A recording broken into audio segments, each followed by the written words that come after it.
These are aggressive buyers. Now think about it from a logical perspective. If you see 100 market participants at this price, so let's say this price here is 67.50. I keep using 67.50. If this is 67.50 and you see 100 for zero and the market breaks above the zone like this, what does that tell you at 67.50 over here? So at 67.50, 100 market participants went in hitting the bid.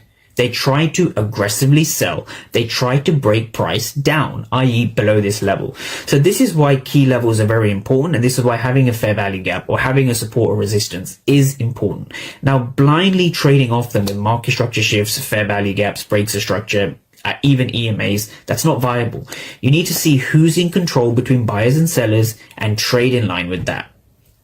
And so 0 for 100 tells us two things. Number one, sellers are aggressive. Delta is negative. You can see over here, red delta. But also this 0 is interesting. When you see a 0, you want to see a 0. This is what we call a finished auction.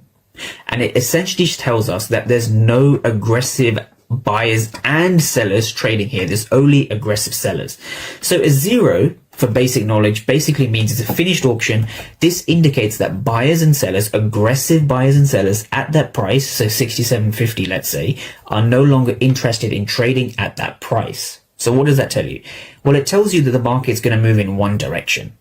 Now it's your job to figure out that direction, but by having a finished auction, it gives you a stronger indication of a reversal, of a rejection, right? Of a break, right? We're all trading reversals and rejections in some way or another. We enter and we want to see a reversal in our favored direction. Having a finished auction increases the likelihood of a reversal happening in any direction, right? It could be bearish or bullish. Now, to find out whether it's, in this case, a bullish rejection higher, we see again, negative delta, a break above the zone. Sellers were aggressive, but sellers were not rewarded. Therefore, buyers, passive buyers are in control.